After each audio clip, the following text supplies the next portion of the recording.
My older sister, 28, and I, 24, were once incredibly close. We maintained this bond until a few months ago when my sister, who had recently become engaged to her boyfriend Tyler, 30, suddenly cut off all contact with me. It was a puzzling situation given our close relationship. I had eagerly accepted her invitation to be her maid of honor, actively participating in the wedding preparations. However, around 2 months ago, she inexplicably stopped talking to me. She removed me from the bridesmaids group chat, ignored my calls and texts, and even refused to let me into her house when I visited.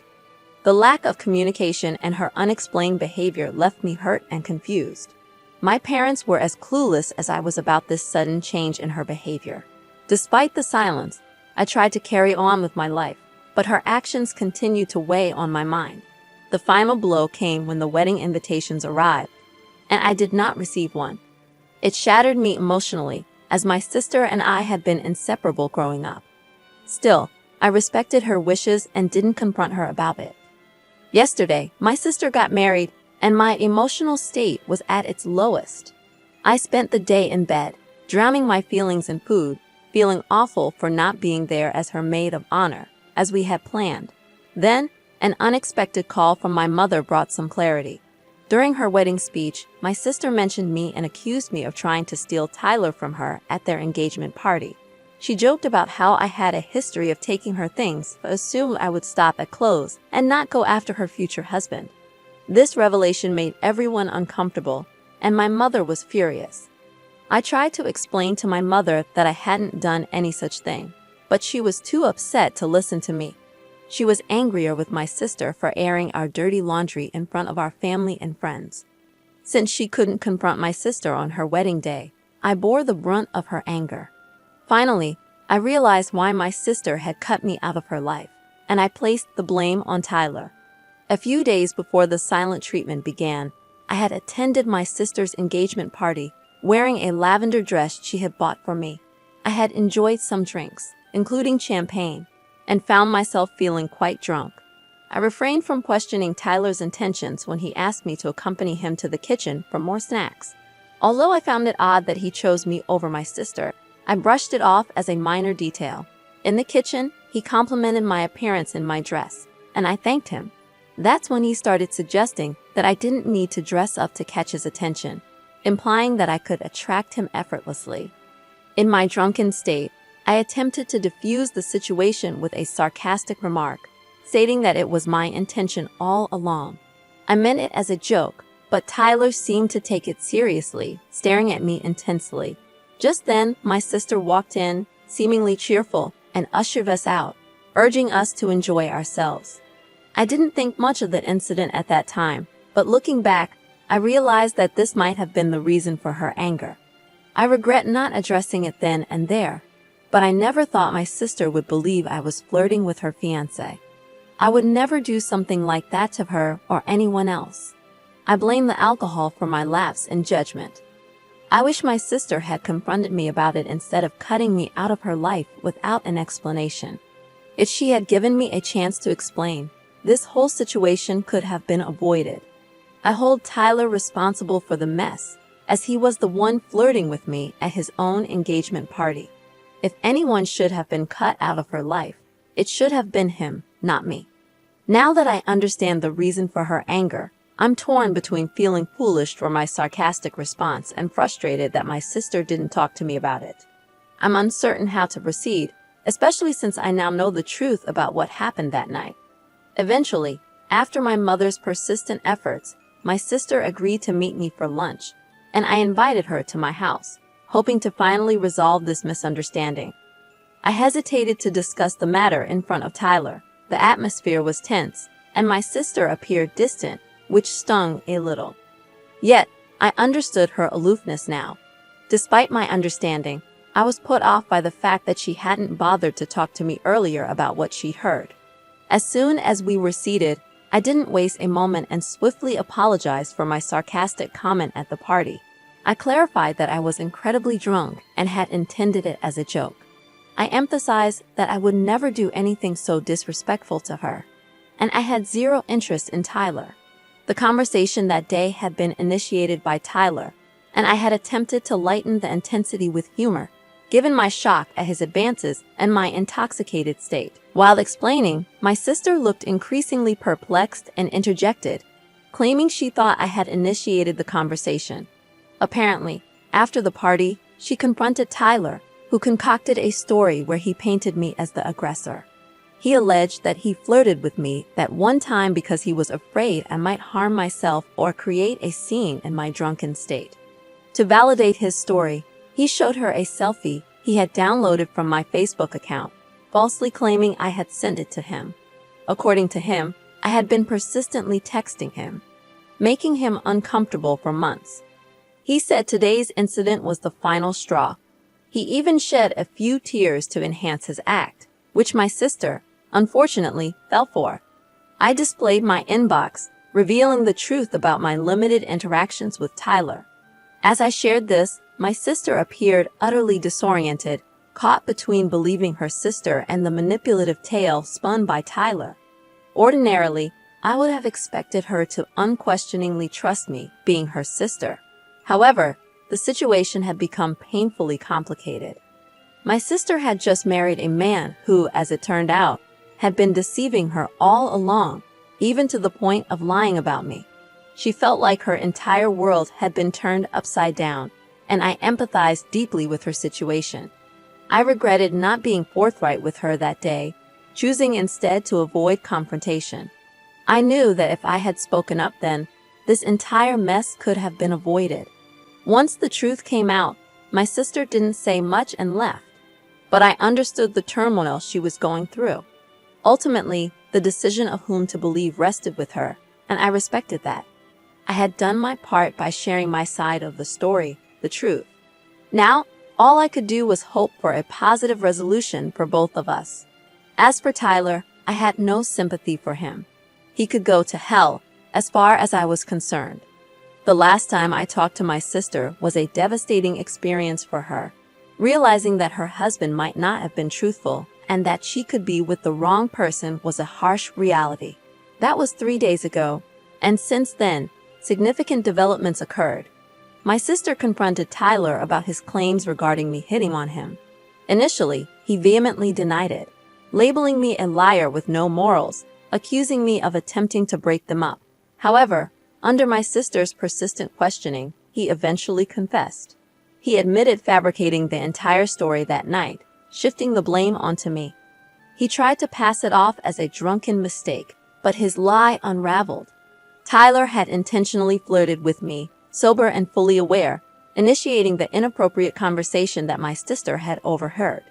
To cover his despicable attempt at cheating, he devised an elaborate lie, causing my sister to cut ties with me for weeks over something that wasn't my fault. My sister couldn't forgive Tyler for his deceit. Not only had he attempted to flirt with me at their engagement celebration, but he also lied about it, deeply hurting her trust. They had a heated argument, during which Tyler attempted to gaslight her, shifting the blame back onto her for pressuring him. His attempt to minimize his actions only worsened the situation. This altercation shattered any chance he had at redemption. Frustrated and hurt, my sister left their home and came to me for support yesterday. Instead, she was visibly upset and hardly discussed her feelings, which was concerning since my sister had a tendency to bottle up her emotions until they reached a breaking point, leading to inevitable mental breakdowns. I've already started searching for family attorneys who can assist with an annulment or divorce, whatever the next step may be. I'm certain she won't return to him, given that she hasn't responded to his calls or texts and has instructed me to block him from her phone and delete their pictures together. She simply can't bring herself to do it. It's truly heartbreaking, what it is. Personally, I'm relieved that she's ending the relationship, even though it's been less than a week since they got married. I don't believe Tyler deserves someone as wonderful as my sister. One morning, she saw me quietly crying at breakfast and inquired about the reason for my distress. I hesitated to explain it to her, as I felt responsible for her marriage falling apart in less than a week. If only I hadn't acted foolishly on the night of her engagement party. Instead of responding sarcastically to brush it off, maybe I should have told her what happened that night. Perhaps she would have realized right then and there that he was unfaithful and wouldn't remain loyal to her. That could have saved both of us a lot of heartache and misery. I felt an overwhelming sense of guilt about what had transpired. Fortunately, my sister was understanding and tried to console me. Even in the midst of her own significant ordeal, she reassured me that she didn't blame me. She recognized that I was intoxicated that night and not thinking clearly. She trusted me implicitly and believed that if it had occurred while I was sober, I would have immediately approached her and revealed the truth. The reality was that it never even crossed my mind later on that she might have overheard the conversation, which is why I didn't inform her about it afterward, even when I had sobered up. I was too apprehensive about appearing like a homewrecker, despite not being one. I confessed this to her, and she reassured me that she didn't think any less of me for hesitating to share what had happened, even after I had sobered up. It was a confusing and unprecedented situation for both of us, and she couldn't guarantee that she would have reacted kindly or believed my account of Tyler's advances had I told her. We both made mistakes, but what mattered was recognizing them and striving to improve. Instead of dwelling on the situation, my sister chose to forgive me and encourage me to do the same. I consider myself incredibly fortunate that she decided to be kind and understanding. She truly is the best older sister I could have asked for. Honestly, they are going to file for divorce with mutual consent. It has been a week since my sister moved out, and Tyler made desperate attempts to paint me as the villain, but his efforts were in vain. 3 days ago, he visited us, falling to my sister's feet, pleading for her forgiveness. He made numerous promises, vowing never to repeat his actions, professing his love for her. Despite his emotional appeals, my sister remained resolute, firmly rejecting any possibility of reconciliation. I was present during the entire conversation, and when Tyler realized that my sister wasn't going to blindly believe him, he resorted to blaming me for everything that had transpired. Tyler had the audacity to fabricate lies about me right in front of me. This led to a heated argument between us. He accused me of flirting with him and dropping hints, alleging that I wore that dress just for him and had followed him to the kitchen intentionally. According to him, my laughter at his jokes and supposed stolen glances were signals I had sent his way. It was almost pathetic how he was trying to portray me as the homewrecker. The truth was, I was laughing because I was tipsy, and my laughter wasn't reserved for him alone. His claims about stolen glances were entirely imaginary. I had chosen not to wear my glasses that day and was squinting because I could barely see in the dim lighting. None of his accusations held any truth, and I firmly confronted him, putting him in his place. The argument escalated to the point where my sister had to step in to prevent any physical confrontation. Tyler was in my face, refusing to back down, attempting to intimidate me. However, his efforts were futile. Despite my smaller size, I was trained in jiu-jitsu, and I was prepared to defend myself and my sister if he laid a finger on us. I was on the verge of confronting him physically, ready to teach him a lesson he'd never forget. He was fortunate my sister decided to intervene before things escalated further. Despite his failed attempt to blame me, he resorted to profuse apologies and tears. I feared my sister might fall for his act since he appeared genuinely remorseful, but she instructed me to leave the room while she spoke to him privately. Reluctantly, I stepped out, trusting my sister's judgment, even though I was unwilling to leave her alone with that jerk. After what felt like an eternity, I heard the door close, signaling his departure. My sister appeared visibly dejected, and I patiently waited for her to share their conversation. I didn't want to push her boundaries, so I occupied myself by preparing dinner while she rested in bed. After our meal, she finally opened up to me. She told Tyler that she appreciated the time they spent together, but his betrayal had shattered her trust completely. She calmly explained to him that his willingness to cheat indicated he didn't truly love or want her. Despite the potential embarrassment of divorcing so soon after their marriage, she firmly believed it was the right decision. She didn't want to invest her time in someone who didn't value her for who she was. She pointed out that Tyler's desperation to salvage their relationship stemmed from societal perceptions, not genuine feelings. She knew he cared little about her emotions, and although it was heartbreaking, she couldn't change that fact. With surprising emotion, they bid each other goodbye, tears staining their farewell, leaving me profoundly saddened for her. However, I was relieved that she wouldn't be trapped in an unhappy, loveless marriage. I marveled at how gracefully she handled the situation. That's where the story ends for today. Thank you for listening. If you have your own story, feel free to send us an email. The email address is in the description. Don't forget to like this video and subscribe to our channel for more stories like this one. Thank you for watching, and we'll see you